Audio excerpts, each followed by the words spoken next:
First of all, we'd like to acknowledge the traditional custodians of the lands on which we are recording this podcast. I'm on Ngunnawal and Ngambri land, Jenna is on Darug and Gundungurra land, and Charlie is calling in from the lands of the Wurundjeri people. Sovereignty was never ceded, and this always was and always will be Aboriginal land.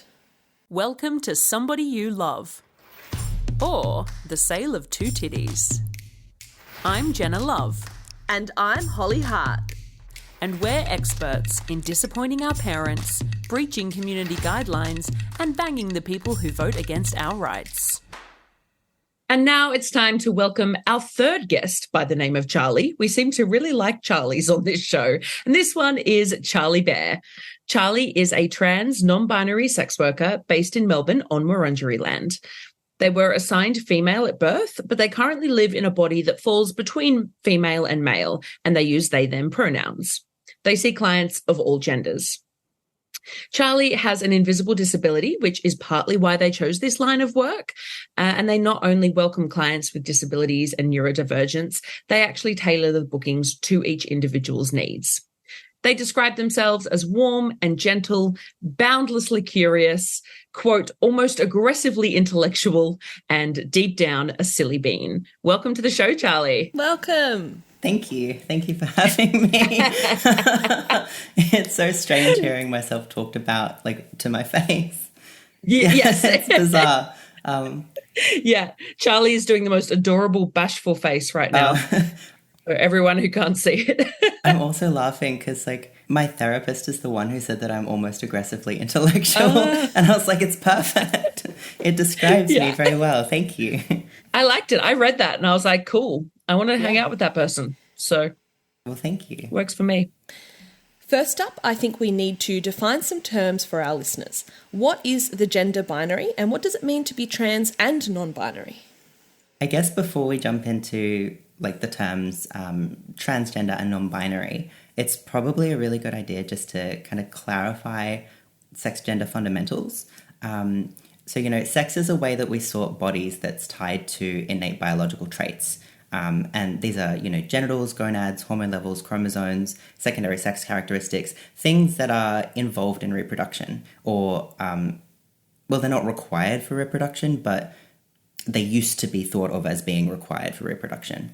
And what part of the body it is that we're using to determine like what sex someone is going to be has changed over time as like cultural norms and our scientific understanding has changed. Similarly to the way that like death has changed over time, what it means to be dead, because as we've had, you know, different cultural norms and greater scientific understanding of when a life ends, the point on that dial has changed. So genders are also categories that we sort bodies into, and they are also tied to these like sexual reproductive characteristics. But it's a much broader term because it's more directed toward like the ways that socially we reproduce like cultural and historical gendered norms.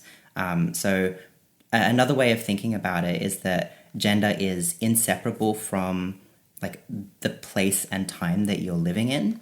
If you live in like present day Australia, your gender options are really different to if you live in certain parts of present day Algeria or like Buganda, which is Uganda before it was colonized, like, or in parts of India, all kinds of different like First Nations understandings of gender as well, which are different today post, you know, colonization in a lot of ways than they were beforehand. So it's very murky and it wobbles a lot.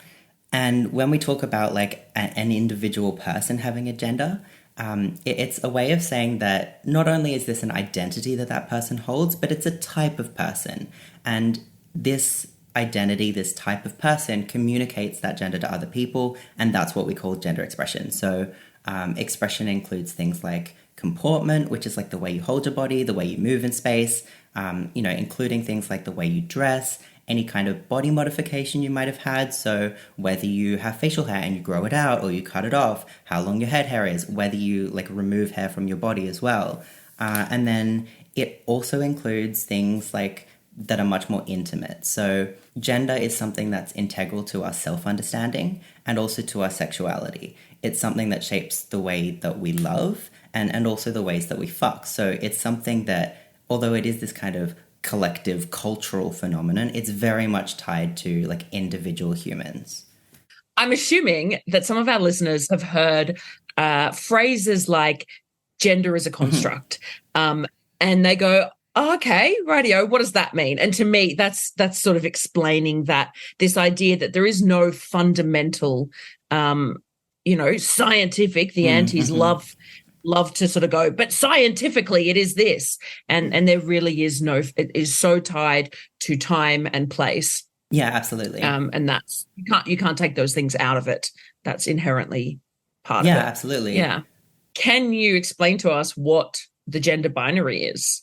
Building from like this understanding of sex and gender as being, like in crude terms, like sex is something that's like physical and that lives in our bodies, and gender, I mean, it kind of does, but it's also this contingent thing that we reproduce. Gender binarism is a way of understanding gender that rests on this false assumption that there are two distinguished and differentiated, very distinguished genders. Distinct. So gender binarism rests on the false understanding that there are two distinct and differentiated sex categories, being female and male. And that gender can be ascribed to a body based on sex characteristics that are inherent to that body. Usually the argument goes at birth.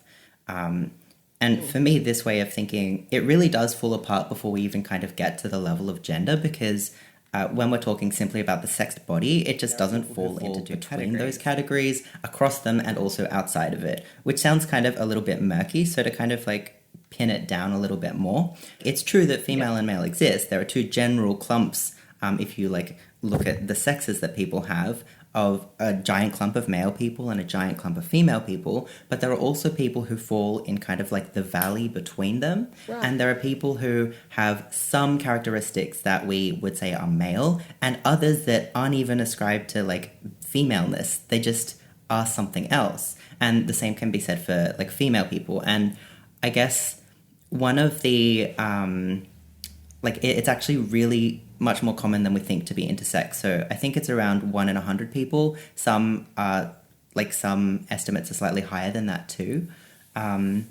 Because most people who are intersex don't know that they're intersex until they're in their teen years or they're trying for a baby. And there are also people who live their entire lives without ever getting their chromosomes checked, for example.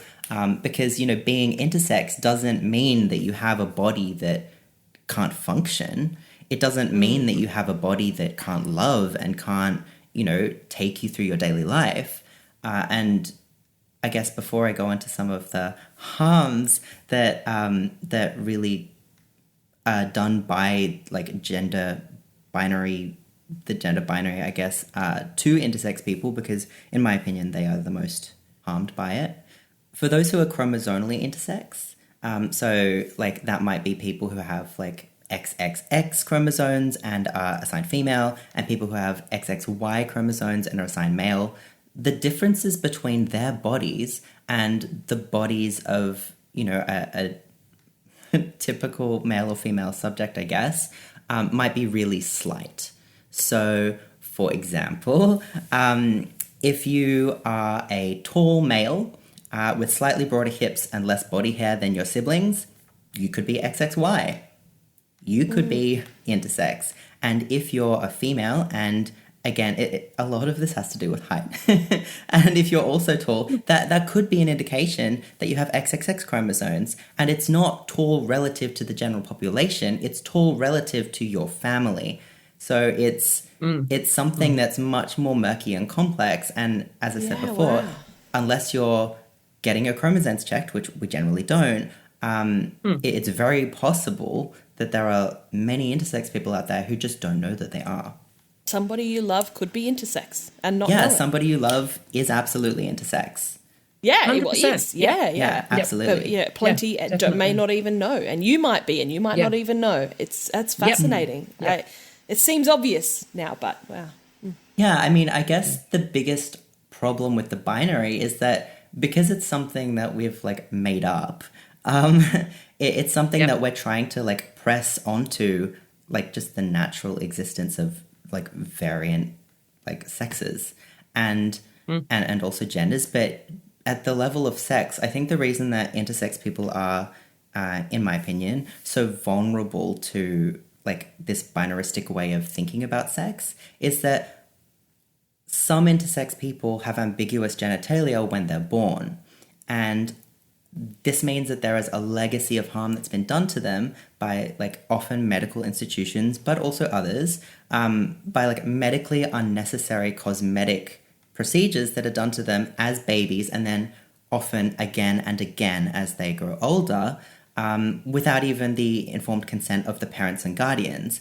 Because being outside of this sex and gender binary is so deviant, the stigmatization around having this body is like so marginalized that, it's just left this absolute legacy of harm. And I guess one of the things that, if you're interested in learning more about it, that's really impacted me as someone who, I have no idea whether or not I would be classified as intersex. In some senses, you could say that my hormone levels place me in that category, but in terms of like what body I was born into, I'm not that educated about it. But there are all of these people from like, maybe the baby boomer generation who are now aging into kind of like a stage of life where they might need extra care to do things like wash their body and take care of themselves. And these people often have experienced so much stigma and discrimination by the medical professionals, in the schoolyard, in their places of work, in like community, if they want to do sport, and that they have so much higher rates of like bullying and poor mental health and poverty, that how are they supposed to trust and give over their bodies to this system that's harmed them for their entire life? It's an extremely heartbreaking... And that they have no doubt internalized. Well, the intersex movement, in terms of like, we're here and we're intersex and we care about each other and we don't want to be pathologized and we don't want to... Like, I guess what I'm trying to say is I just don't think it's fair to say that intersex people have internalized as a group these ways of thinking about their like sex and bodies being wrong. But certainly individual intersex people, will struggle with this throughout their life. I think it's probably when, I try to talk about this stuff a lot with people just in casual ways. And I think the most common the biggest knowledge gap seems to sit around intersex people. And it's often what's the I? What does the I stand for? I hear that all the time. And so many people literally don't know that intersex is a thing, which is insane given the statistics, which, as you said, are probably under reality, if anything. But it's really, well, I shouldn't say it's strange. I guess we know why people get pushed to the margins, but it's quite it's just quite extreme. I also think something like you used the word murky a couple of times, and sort of as a negative, as I know it's a bit murky, it's hard to be clear about it all. And I think that's you've hit the nail on the head. Like, it is murky, and that's fine. That's okay. We accept that with so much in human beings. We understand that bodies vary in every possible way. We understand that minds vary in every possible way. And then for some reason it comes to sex and or gender, and we go, can't have murkiness. Can't have that. We've got to have one, we've got to have this binary for some reason. And human beings, we love to categorize, and we love to put things into binaries in other categories, not just gender. But I think embracing that murkiness, and it's not about, I think for the people that are afraid of these kind of conversations, it's not an expectation that you understand all of this. I certainly couldn't speak to this with the language that Charlie's used. And, Charlie has said words already so far that we've had to ask them to explain to us. But that's fine. We don't need to know all of the details. We just need to be able to accept that, hey, it's actually pretty murky, and that's cool. And it's wonderful, because variety is the spice of life. Yeah. So another one I've come across is that a lot of people get confused because there is this idea, so they can accept that it's not just male, female, or man, woman. They can accept that it's a bit broader than that, and they've got this idea that the genders then are male, female, trans, not even trans Yeah. woman or trans man, just trans and non-binary. Yeah. And that those four are separate things and that they don't cross over. Obviously, you identify as trans and non-binary. Can you talk to us a little bit about that? I guess, sorry, just before we move on from like intersex, I just wanted to say that, you know, for people who want to learn more about that, there is like a group called Intersex Human Rights Australia. And that's like a really good jumping off point for learning more about it and also like working towards allyship and advocacy for intersex people. Because, you know, they have, you know, like sex workers, like trans people, like women, they have, you know, advocacy organizations and they have priorities and they have like things that need to change, protections that they need that they don't have. So yeah, I just wanted to mention that. Yeah, thank you. They're linked in our show notes. Thanks. So when it comes to trans, I think perhaps the most like an actually interesting way of kind of coming to thinking about transness is kind of like the etymology of the word, which means to cross. And so being trans really, in a sense, is about crossing a gender boundary. So you grew up and were socialized with one gender category, and you've realized, oh, this doesn't feel comfortable for me. I fall outside of this, or I feel some of this and some of something else. And I do really want to be clear that like being a woman or a man or a girl or a boy is very much this like current dominant Western binary, but that's not the case everywhere in the world. So just within like this local sphere. Yes. Yeah, so it means to cross. So I consider myself to be trans because I grew up as a young girl. I was socialized as a young girl and a young woman. And then in my early 20s, I was like, I learned what trans meant. And I learned that non-binary people existed. And I was like, oh, fuck. Life's about to get a little bit harder.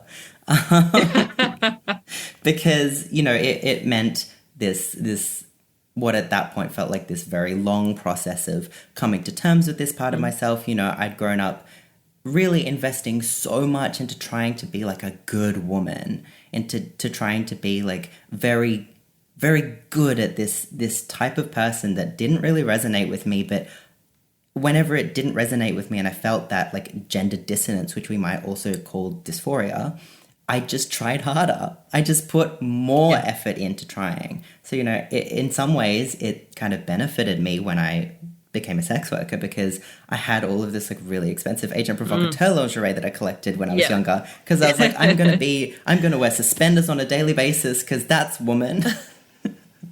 It's giving woman. And so I actually reached out to my wonderful ex and was like, hey, so you know how I gave you all that lingerie? Could I have it back, please? I need it now. But yeah, so trans very much means to cross.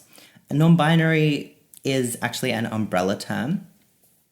So you can think of it, I guess, as trans is the major umbrella term. You're doing something transgressive. It crosses a line to do with like the way that we categorize gender.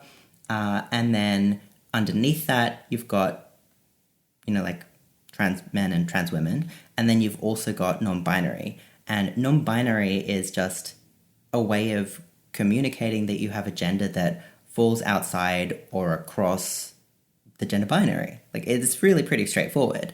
And I guess the difficulty is that there are a lot of people out there who see representations of like non-binary people and they think that it means that you're boy-like or woman-like rather than kind of doing further work to deconstruct the fact that the binary is something that we made up and that is never going to encapsulate a substantial number of like experiences that people have with their own gender.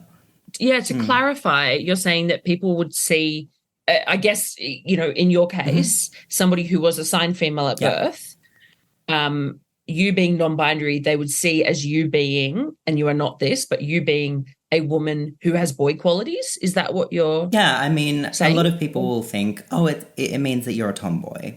Or yes. I guess because people are so used to splitting people into a binary, it's so ingrained in our language that we don't even notice that we're doing it.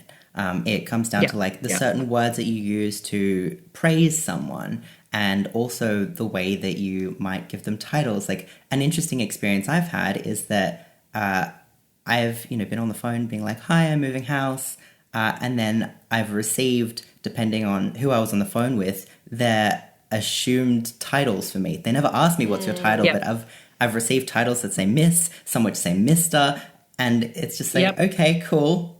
Yep. But yeah, so non-binary is a way of saying that I just don't fit the woman, man. It doesn't work for me. Yeah.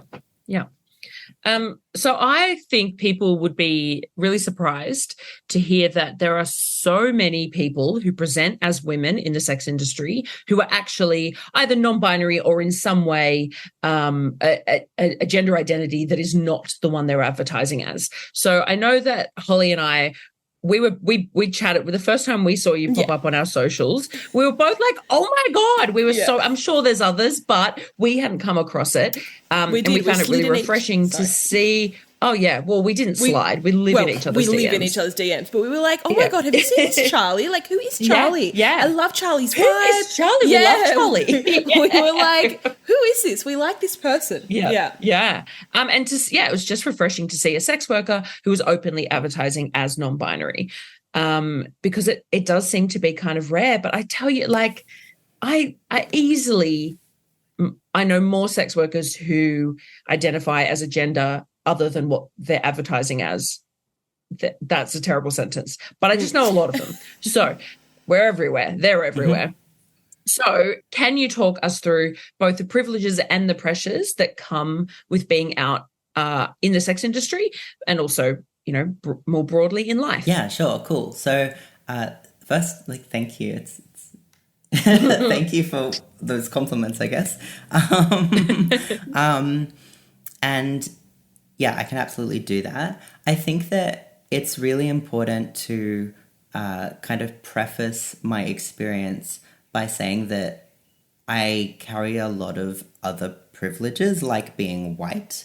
That's probably the biggest one, which cannot really be separated from like my personal experience of gender, but also the ways that people interpret my gender, and it means that I meet less resistance than I otherwise might, and I have more protections than like the aggregate of experiences that people who are queer or non-binary and people of color have. Okay, so I guess the other thing is that I am out as non-binary at work, but that is not to be an implication that people who are gender diverse and who are not out at work need to be or should be. It's very much a personal decision, and it's also very much kind of entwined with your ability to pay rent and make the amount of money that you need to live on.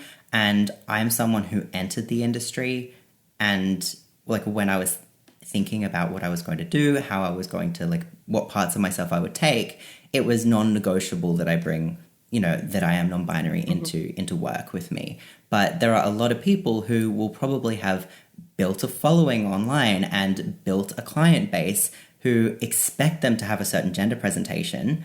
And if they were to come out as, non-binary publicly and change the way that they present themselves at work, it would have very real financial consequences for them, as well as social consequences. So I guess the first thing is that because I started as non-binary, that has allowed me a degree of security in that I know that when I meet peers, they know that I'm non-binary, and I talk about it, and I talk about it online, and I'm not going to have anyone turn around and be like, "Hey, wait a second." So that's the first one. Catch you out. Yeah, catch me out. Although I do, because I present at work in a way which is much more feminine than I usually would in my everyday life, I do have this really, like, this kind of anxiety that at some point someone's going to turn around and be like, "You're not trans." Yeah, right. Because it's something that I've seen happen to many non-binary people as they've kind of gained a level of, like, I don't know, social capital. Yeah, I'll start with the privileges, I guess. I'll continue with that. So I listened to, I think her name was Sophie, is that right? The trans woman? Sophie. Okay, cool. So I listened to your podcast episode with Sophie, and I remember that she cited that in 2018, an Australian study was done which found that 20% of trans and gender diverse people had reported engaging with sex work, which was, contrasted with 13% of the general population, which is a 54% increase in likelihood. I listened to it right before the show, so I can repeat it verbatim. It's great. Yeah.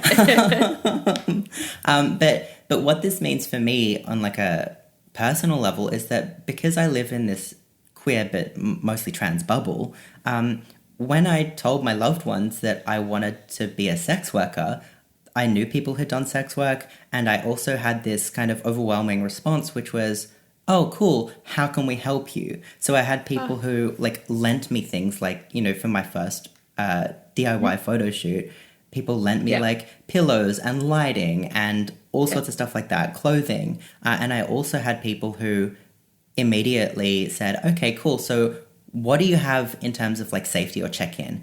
I'm usually awake in, at this hours of the morning. Would it be helpful if, I agreed to be your check-in buddy? So, I was really fortunate because I read the experiences of, cis-het people or people who have a lot of straight people in their lives who talk about coming out to their loved ones as being this really hit or miss experience. And that's something which, I did reach out to my family of origin and I told them because, there was a likelihood that they may come across me, and they were not at all welcoming or supportive. But the people I actually have in my daily life were really warm and caring because it's... But that's the difference, right? Because you've already had to do the finding of your chosen family. Yes, absolutely. It's not that you have... You were born into a more supportive environment necessarily. Hell no. It sounds like not, right? No. So often people in queer communities have already done that labor of finding the people they need around them. And I think for a lot of cis-het people walking into the sex industry, suddenly they didn't realize, but they've found themselves needing to do that. Yeah. And it's quite confronting. So I would argue that you have had some of that experience, just not specifically with sex work. But. Yeah, I totally agree with you. And, it's taken a good 15 years, to be clear, to find, this chosen family. It's taken a long time. I've moved interstate and, I lived in a different state for a long time and I had, no friends. And I don't mean that I didn't have people in my life who cared about me, but that I didn't have anyone in my life who I had very few people in my life who I was able to be authentically myself in their presence. And, I guess when it comes to something like sex work, it's something that we very much understand as being a choice, even if it's something that, to be clear, I'm not talking about sex trafficking because that's not sex work. That's a crime. And it should be. But sex work more broadly, even if you're doing it because you need money, which is the reason we all work, it's a choice that you make. And I think that when you come out to a loved one as being a sex worker, it's saying, I'm choosing to do this in the way that slowly the cultural understanding of gender and sexuality and so on is if you come out as gay or you come out as queer in your gender, people have more of an understanding that this is not a choice. It's a part of who you are. Yeah. And it also means that, from my perspective, I was able to excise people from my life who had never treated me well, but when I came out as trans, said really, really awful and hurtful things to me. And at that point, I had the internal strength to say, well, actually, no, all this other stuff I could, kind of go into this internal mode where I was like, well, am I not good enough? But when it comes to something like my gender, it's just something that I am. Fuck off. I'm not going to listen to you tell me, all this really horrible stuff. So I guess privileges and pressures. Sorry, I'm trying not to tangent, but We knew you would. It's hard. We knew This you is had a really lot to say. hard. We were like, yeah. Yeah, I love it. You're trying to cover such a gigantic topic in a short space of time. It's really tough. It's really tough. What about some of the pressures or some of the, I guess, negatives? Yeah, so, okay, one of the negatives is, and I guess this kind of ties into what we might talk about later, but is seeing less awareness of non-binary people in certain sectors of the trans community, often coming from the mouths of people who have much larger social platforms and followings than a lot of queer sex workers might have. Yeah, that can be really difficult. Are you able to give us an example? I'm trying to do that So without curious. A discrete painting example? pictures of other people. Yes, of course. Perhaps I'll give like a general example. Okay, so do you guys know about Harry Potter Legacy? Oh, the Video game. Yeah. So this is a video game that came out, I think, maybe at the end of last year or early this year. It's come out within the last year. And it is obviously tied to the Harry Potter property, which is tied to J.K. Rowling, the literal billionaire who has publicly offered to finance the legal fees of eliminationist anti-trans activists who have organised a political party in the UK. So it's a very real threat to the lives of trans people, not only when it comes to kind of like stochastic hate crimes, but also just influence over legislature, or legislation perhaps is a better word. My timeline on Twitter, which, you know, is kind of an app that, I mean, it's dying now in some sense. But it's also an app that years ago like plateaued in terms of the number of users, and it swapped its strategy from being we will find new users to we will try and keep the users we have for as long as possible engaged with the app, which means that you know, I remember a few years ago a lot of writing came out about this, talking about how the algorithm was really steering people toward content they would engage with because they hated it.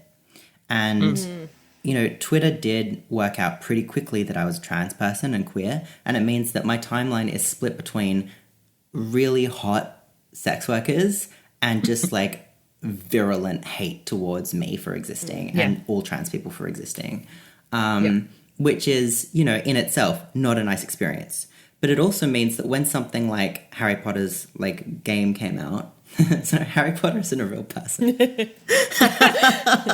when Hogwarts Legacy came out, it meant that unfortunately I saw a lot of peers in the industry posting about the game and how excited they were to have it, and, you know, like updates on how their gameplay was going. And the rest of my feed was largely trans people having these like really nuanced conversations about like the funding of the game and like the Harry Potter, like what the responsibility is of trans people and also of cis people who want to be allies to trans people in terms of whether or not they engage with a property that is so linked to J.K. Rowling, whether or not she was paid before the project began or not. So it's difficult when you see so many people in, you know, a community that you're close with, the sex work community, you know, lots of people as well that I'd met face to face who are talking about this game online. And when, you know, the trans community online and also just face to face have been talking about J.K. Rowling and, you know, the kind of difficulties about like engaging with a property you may have loved growing up or that you still want to, you know, people loved Harry Potter and they want to play the game. I get it. But it is difficult when you see these people who are supporting this game who are silent when it comes to issues about trans people, who do not talk about non-binary people, like who in their ads leave it ambiguous as to whether or not they accept trans clients. It's challenging to see them do this because what that signals to a trans person, a lot of the time, someone like me, is that you haven't been listening to us and or you're ignorant about this, which, like, that's cool. You can be ignorant about a lot of stuff. I'm ignorant about a lot of stuff. But it doesn't make me feel that you're a safe person to engage with. It doesn't make me feel that when we hang out and you tell me that you like me and the work that I'm doing, that you're also supporting other people from my community, that you're listening to other voices. Because if you're not, well, I'm just going to feel a bit a little bit like it's a bit, it's not just uncomfortable. It's a bit like skin hair raising. It's gross. Yeah. And I think that's probably the most solid example I can give you without Doxing people. Yeah, Not doxing. like naming names. Yes. Because I don't want to do that. Totally. And from what you said, so, the experiment, and, I relate to this experience of logging onto Twitter and being faced with the wonderful stuff and the community that you've built and the awful stuff that hates you for existing and literally wishes death on you. Yeah. But then in a situation like that wonderful side, if a lot of that was talking about this thing that had caused a lot of harm, and yes, it's not a black and white situation, but it was, then you're logging on and it's all bad. Yeah. Right? Like that, it took away the positive side of it. I mean, I just thought that was rough. That's all. Yeah, it's just things like this do happen. And it's unfortunate because it's certainly not all sex workers. But when, you're going through your feed and you're like, like graphic displays of like people describing how they want to murder trans people, which are getting like hundreds of thousands of likes and support and stuff. And then underneath that is just people, without meaning it, supporting people who are in agreement with and have been publicly advocating for like the erasure of trans people for like half a decade now. It's difficult to feel comfy, even if you see a lot of like nice bums between like those posts. It still gives you this kind of... It's not quite enough, yeah, is it? I need to go away for a few days because if I'm... A butt will only give you so much. This butt is not comforting. Yeah. It is disappointing because particularly in that scenario, there was so much talk about the game, and there was a lot of... so you could sort of claim ignorance on a lot of things, but when particularly in our community, which is very connected with each other, and we all talk a lot about social justice and about oppression and all of that sort of stuff, that people are aware of it, but then they don't say anything, and then they post about the game. There's got to be that underlying thing of, are you trying to make a point? Is this like a dog whistle? Are you do you not like me? Like, are you against me, my entire existence? Do you wish violence upon me? Like, I'd rather know. It's horrendous, and it's a really unsettling thing, I think, in any circumstances when you're part of any marginalised group. But yes, hearing your example there regarding your experience is really enlightening and unsettling. I can't imagine what it must have been like to see peers posting that, and you don't really know you don't really want to jump on their post and go, well, no, are you aware? But at the same time, you sort of feel like shit. You're like, but okay, I thought how we could had a you not vibe. be aware? Yeah, you had to be aware at the time. I don't know if as you said, there's lots of things you can be ignorant about, but that one... There's also like legal stuff, but... Legal stuff? Oh yeah, with like Harry there's just Potter? like a lot... No, like with being trans and queer, like... but being trans specifically, like depending on where you are, I'm not super impacted by this because I live in this queer bubble and most people I love are trans, and I don't really care what gender is on my legal documents, but for a lot of trans people, it really matters whether or not they can change the legal documentation, and this is something that varies state to state. There are very... and also, I'm not a trans child. The legality around, and also just the funding for trans spaces and like trans healthcare when you're a child is much different to when you're an adult. So I don't want to give the false impression that all of this kind of the pressures of being a trans person just come down to like scrolling on Twitter and seeing stuff you don't like. Yes. Oh, of course. And absolutely. like I also don't want to give the impression that I'm someone who, if people see me in public, they usually think that I'm a man. And if they don't think that I'm a man, a lot of the times people will think I'm like gay. Well, I mean, it's true, but they'll think that I'm like they'll think that I'm like a lesbian, and that's cool. But it's not the same kind of visibility or pressure that comes with being assigned male at birth and presenting in a way that is more femme and walking down the street. The amount of street harassment does not compare. Again, it depends on where you live, but there are many more serious consequences, I guess. Yeah, for sure. So on Twitter or X, we have talked about this on the show a little bit, the old SWERF and TERF lunch special, where the two so often go hand in hand, SWERFs being sex work exclusionary radical feminists and TERFs being trans exclusionary radical feminists. And it is almost comical. If it wasn't so awful, it would be comical how often a debate on social media will just start being about how evil sex work is, and then it somehow descends into the evils of transness. Like, you can pick them. You know, somehow they're going to bring the conversation around to being about how awful transness is for somehow. Do you have any thoughts on that? Yeah. So in some senses, this is a really simple question because sex work and trans exclusionary radical feminists or feminisms are both ways of thinking that came out of the radical feminist movement, which took root in the US in the 60s and unfortunately in many ways is still with us.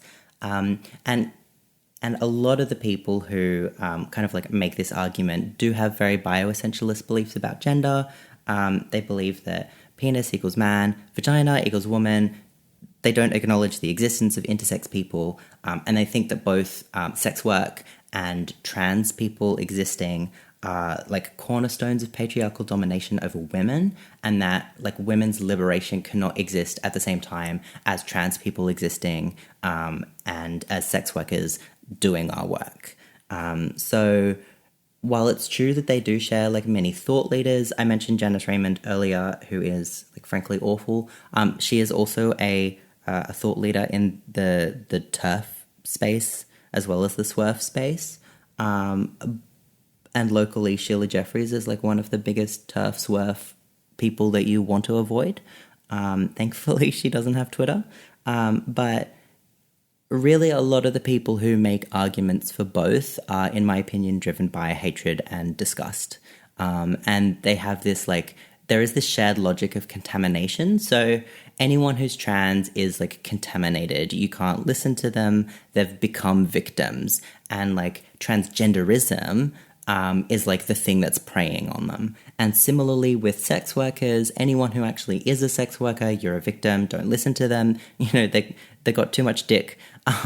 So you can only listen to these enlightened rad femmes who really know the way and unfortunately are very well connected when it comes to journalism and also in academic spaces. So they share these two ways of thinking, share an origin story, they share many of the same thought leaders, and they're driven by the same kind of disgust response.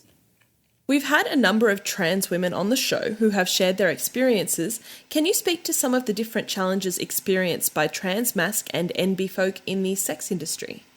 Yeah, sure. So I made note of some of the things that Sophie said when she was on the show. So she talked about, being expected to, as a trans woman, have sex in a certain way, and that this can cause, a profound alienation. Being a top, expected to have a hard cock, stuff like that. And, I hard relate to that because, I'm non-binary, but I advertise under female because I guess perhaps the major distinction between being a trans woman specifically or someone who's able to pass as a trans woman, even if you're non-binary, and someone who is, like I am, trans masc, is that there isn't a category for me that exists. There are the categories female, male, and trans, and often it's not that word. It's an outdated or slur word.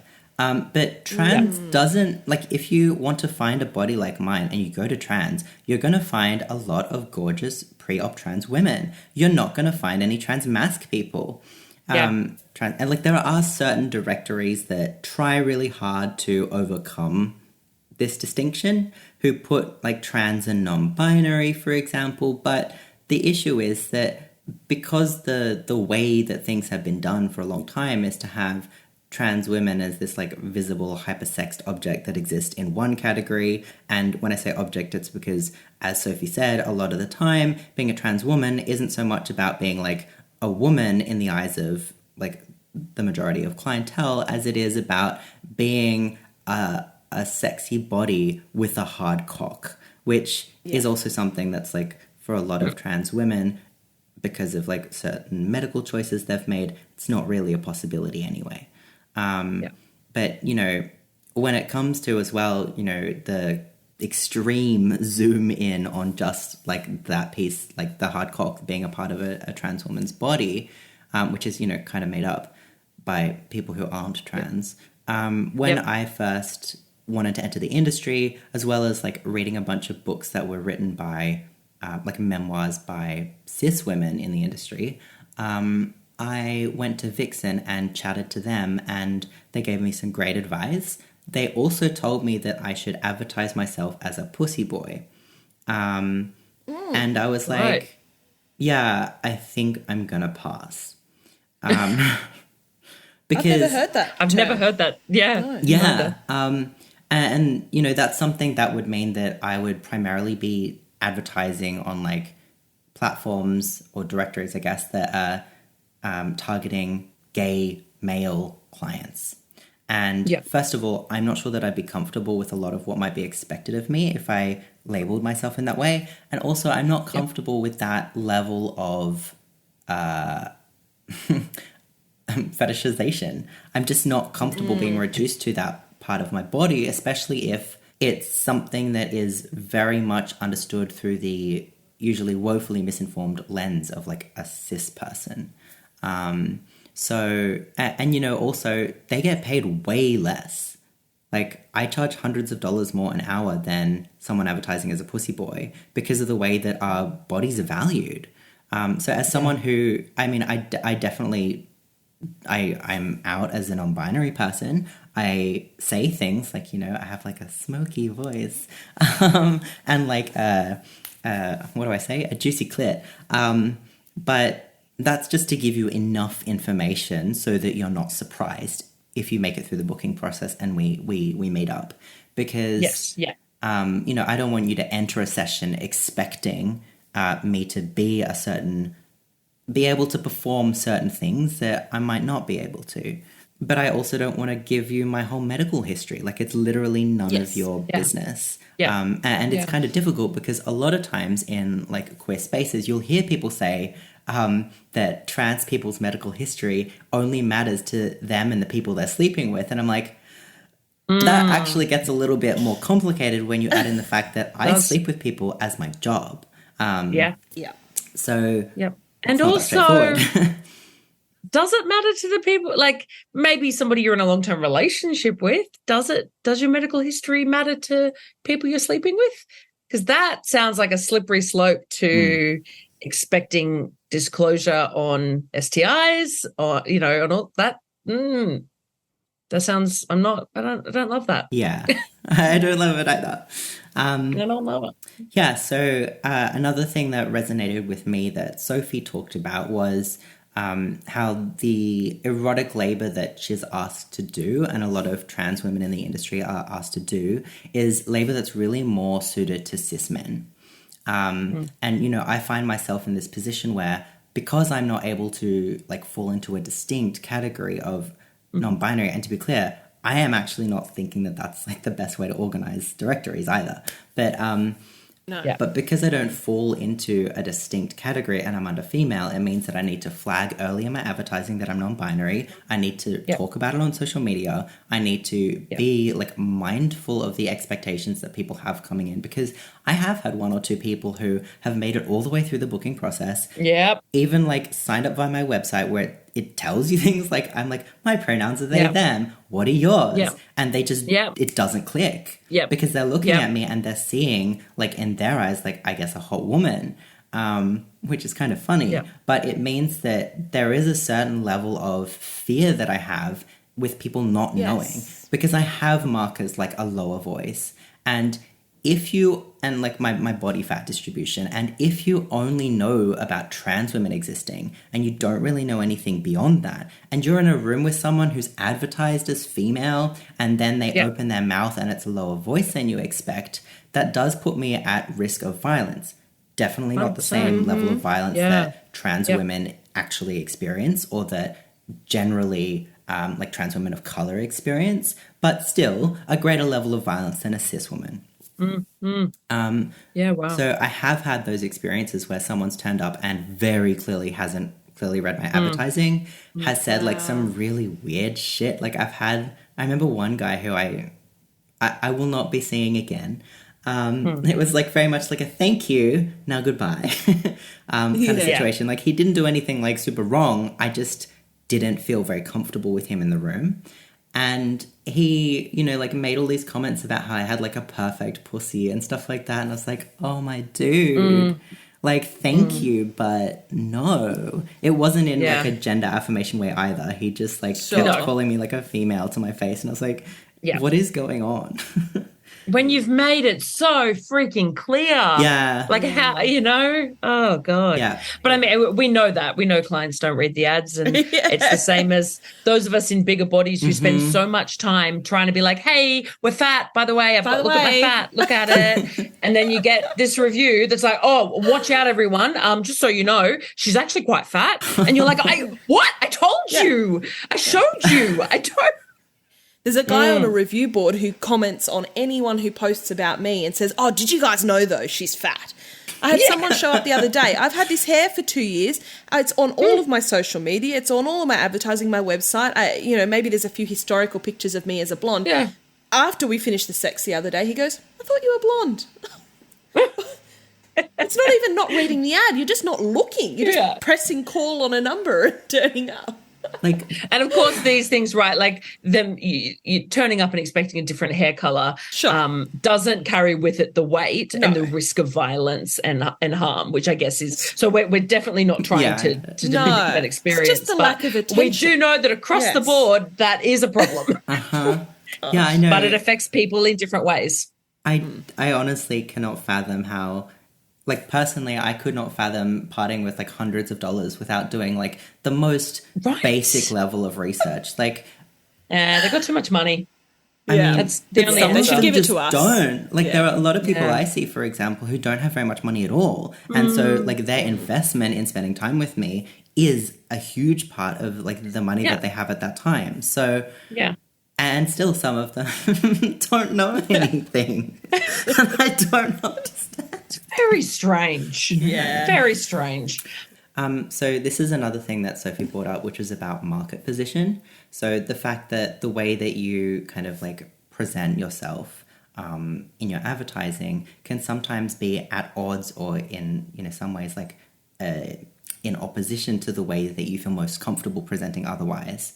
And you know, that this does come with a huge personal cost. And as someone who I do things for work all the time, I wear makeup. I spend so much of my time removing body hair, things that I just wouldn't do otherwise. And it does come at a personal cost. Like if I take a little break from work, you know, and my leg hair grows back, I'm like, oh, I've missed you. I feel more comfortable. And it might sound like a silly thing, like a small cost to pay, but it does mean that occasionally there'll be moments where I'm like, this body is a bit weird. Is this me? What's going on? Why do I look so feminine? I guess that's the other really important thing to mention for that. Yeah, absolutely. We have a question from our patrons. This time they have asked for your origin story. Tell us how you came to be in the industry and a bit about the Charlie journey. So the first time that I really had an awareness of sex workers was probably when I was like 6 and saw Pretty Woman. But then when I was in late high school, I had this teacher who, like, he was a very charismatic man, and I think also like a shithead. They often go hand in hand. Yeah. And he was talking about this former student of his who was, you know, in the final year of high school, and she was, very poor. She never had enough of the stuff that she needed for class. She didn't have, the support that she needed at home either. And one day she came into school and suddenly she could afford the clothes that she needed, and she could afford like nice lunches, and she had a car. And that it turned out, and it was like this dirty little secret he'd uncovered, that she was a sex worker. And so he was literally telling students this. Oh yeah, a teacher was telling students this. But in my little brain, living in this like artificial in some senses, but very much impoverished like state, that I was listening to this and I was like, whoa, oh my God, I could get out of this. I could make money. Yeah, way to sell it. Like, wow. And like my little autistic brain just like didn't pick up on the stigma. I was just like, wow, a different way of doing things. Excellent. So from that point on, it was very much something that I carried in my back pocket. And when I, so I've been in the industry for a little bit more than a year now. And at the beginning of last year, I was in a situation where I was living independently and studying at a prestigious university. And I was in my second year, and I was really struggling with the transition that had been made from, in COVID, working from home, studying from home, to suddenly working face-to-face, because I had a part-time job, and also studying face-to-face. And the amount of downtime that I require in order to be able to like function at a relatively consistent level in terms of my like little disabled body is quite high. So this extra amount of travel, and also being in a physical space with people where, like, don't get me wrong, I loved what I was studying, and I was a very engaged student, but we were talking about issues that were in some ways very close to me, and sometimes it was really challenging to, come up against some of the misinformed views of my peers face-to-face rather than protected through the screen. For sure. Plus, I hate traveling. I really struggle with traveling. Like the walking, the public transport, I do not enjoy it. And it left me absolutely drained. So I realized that I needed to drop subjects. And I had been trying to get disability support from that university for more than a year, and hadn't been able to get it. Not because I didn't meet the qualifications, I very much did, but because their service was nigh inaccessible to disabled people, which is not a good way to run an accessibility service. No, that seems important. Yeah. So, I was really struggling with that, and I knew that it would take more time. I didn't know how much more time until I was able to get that support. And even though I had the actual people delivering the courses to me were very much, a lot of them were kind of trying to help me out, I realized that I just needed to drop some of my subjects. And I was also on Centrelink. And I reached out to Centrelink and said, hey, so I want to drop some of my courses. And then they didn't get back to me within the window. And we were heading toward exams and stuff. So I dropped some courses. And then I informed Centrelink. And then they said, oh, okay, we are not going to fund your study allowance. And we are also going to penalize you financially. So I found myself in this position where I couldn't financially survive and study at a reduced level, and I couldn't study at a full-time level, so I couldn't study. And I needed to then try and make ends meet. How was I going to do it? And it was, I have worked full-time hours and also double full-time hours in the past, but that is something that took such an enormous and almost indescribable toll on my body and my health that I was not at all willing to do it again.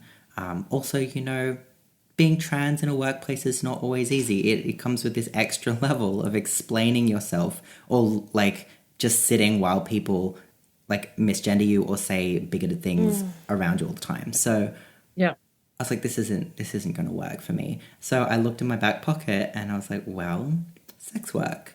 This is something that I've had in my back pocket, and there have been other times where I've kind of thought about it and looked toward it, but for whatever the circumstances, either the situation resolved itself and I didn't enter the industry, or it was something that, due to other gender trouble that I had, I wasn't ready to do. And so I found myself, like, I'd been out as trans for years at that point. I was really comfortable with my body. I was in a place where I really felt like me, and I felt really confident. And, you know, in my personal life, I'd been having a lot of great sex with a lot of different kinds of people. So I was like, you know what? I think I could really do this. So then, you know, the nerd in me, I'd read like books in the past which were very much kind of, you know, arguing for decrim. And so I reread those and a bunch of memoirs and went to Vixen. And then, you know, after doing copious amounts of research, I published my ad. And like a few days later, for an hour of work, I was given $700. And I was like, fuck, this is, damn, like, I can do this, and I have kept doing it. So, yeah, that's how it came about. Yeah. And then I guess I've kept working, and I kind of shifted from doing this other part-time work to I'd also been really struggling with that. I've been in that position for a few years, and it's something that was not at all novel or challenging anymore. And I require challenge and novelty to stay focused on something. So, so I got to a position where I was able to leave that. So I left that job and became a full-time whore. And yeah, so as well, like, I've never had such a good job. I've never had such a good job. I have like remarkably different material, like living conditions compared to this time last year. Like, I had the worst shower, and now I have this beautiful bathroom with 2 shower heads. Like, it's amazing. And I should also be really clear that perhaps something I didn't mention earlier, because it doesn't really fall into a privilege, but perhaps something that is so rewarding about the work that I do is because I'm out as non-binary, I attract a lot of queer and trans clients. And so I get all these gorgeous people who are, you know, often hesitant about things, and they want, you know, a safe and comfortable space that they can go to. They want someone who's not going to force them to explain themselves, and being able to have, you know, being the kind of experiences that we have sexually can also really inform our gender, and being able to try things out with people and be just very, you know, there are parts of me that very much are for me and for my loved ones in my personal life, but of the parts of me that come to work, you know, I'm like, I'm real, I'm there, I'm like being true about the way that I feel about things like my gender, and that is something that I am so fortunate to get to share as well with a lot of queer people who come to visit me, which I love.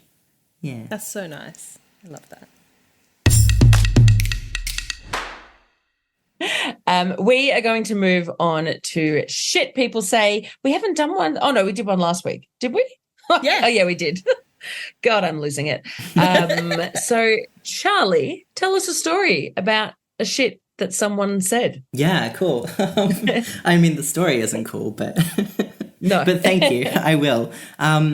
Okay, so a few weeks ago, maybe more than a month ago now, I was assaulted at work. And this is something that I, you know, like after it happened, I was able to take a little bit of time off to care for myself. And also I just wrote about it and told my peers about it and got overwhelming support. You know, people came out and I just got so many messages. I still haven't replied to them all. But people just saying, I'm sorry that happened. That was really wrong. Something like that happened to me. Is there anything I can do to help? I even had a small number of clients reach out and say, if you're taking a break, can I financially support you? Which was just melted my heart. So yeah, I reached out to people in my family of origin just because I know that they know that I'm a sex worker, and they do check in on my social media from time to time. So I would have preferred that, you know, this bad thing happened at work. I wanted to be able to tell them rather than having them go onto my social media, see the fact that I'd written about it, then read it and deal with those feelings kind of firsthand and the ickiness of it and you know, probably the wanting to help.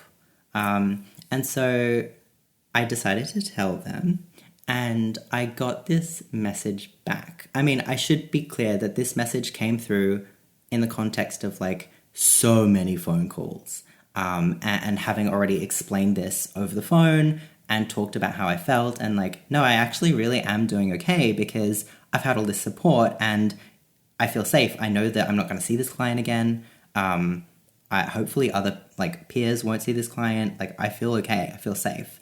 And the text reads, well, this is an excerpt from it, but it reads, I think you have so much to offer yourself.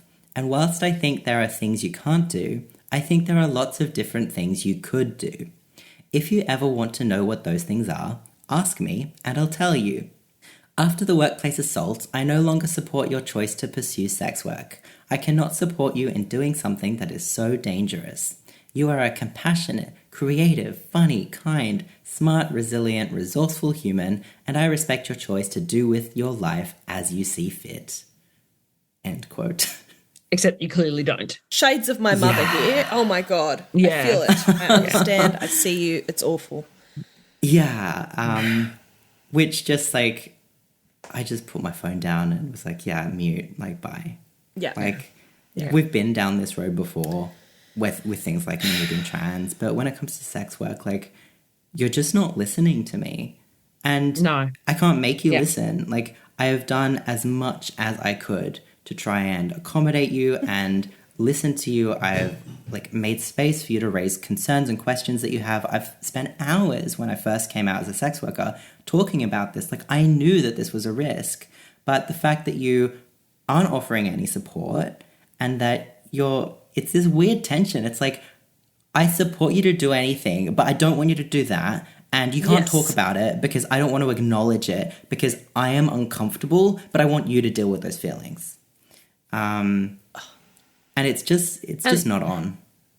And the fact that the way they've worded I no longer support suggests that at one point they did, whether actually did or not, whether they were just saying that. Yeah. But then the reason they no longer support you and your choices is because a perpetrator has committed violence against you. Yeah.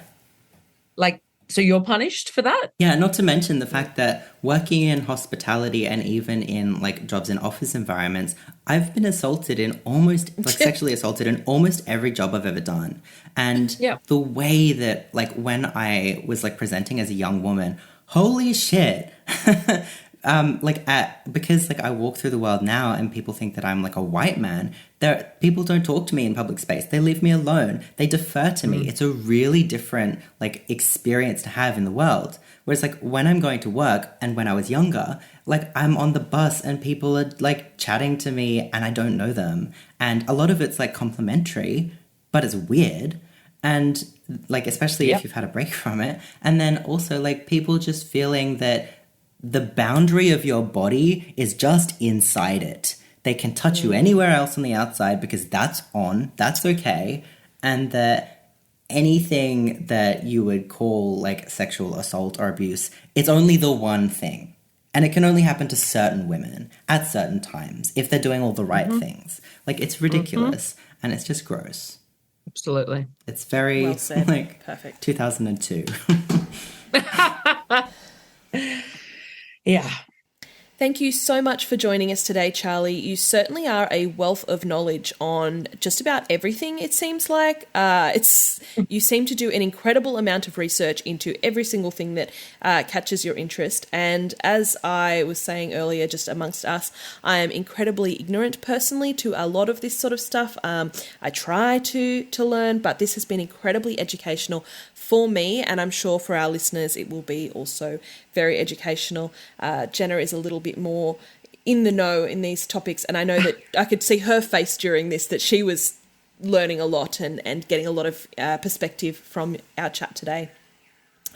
We know coming on the show can be really daunting, and we get you to talk about some really personal things, and you've been so honest and open and raw with us today, and we're really grateful for you bringing to our listeners of the show who are gender diverse a little bit of solidarity and making them feel seen and understood, and as well as educating those of us who are just ignorant cis people. So, yeah, thank you. Thank you for having me. Thank you so much for having me. Yeah, I mean, this is one of the reasons that I listen to the show, because I enjoy it. And I think that, having a format where you allow people who have different experiences to you to come and share what life is like for them, and particularly in the sex industry, how things work for them, it's always, a delight to hear a new perspective. So thank you for having me. And I was very excited when you reached out. It's I get to talk with these cool people about my favorite topic. Yes, brilliant. So yeah, thank All you. Right. We will see you around. Bye. Goodbye. Bye. Thank you to our gorgeous patrons. Our even more generous somebodies are Alex, Dave, the Ashley Stafford, the Rhiannon Rhodes, Nomad, Adele, Andrew, our secret admirer, our footstool, Lachlan, Leslie, Sub London, Mr. E, NK, the Ophelia Parker, Scott C, Simon, Steve, Timmy, Wheezy, Luke, Frankie, Is Lost in Thoughts, Cuddle Koala, the Sasha Sins, and Stanley Doolittle. And our extremely generous somebodies are Aaron, Andrew, Adam Smith, Pete, the Sienna Saint, Adam Moore, and Tim. Please look out for us on Twitter, Instagram, Facebook, and Patreon. Our name everywhere is Somebody You Pod, as in podcast. Our Patreon starts at just $3 a month, and you can get all of our episodes ad-free and a day early, plus bonus episodes, behind-the-scenes action, bloopers, and more. Thank you for taking the time to listen to the voices of sex workers. And remember, somebody you love might just be a sex worker.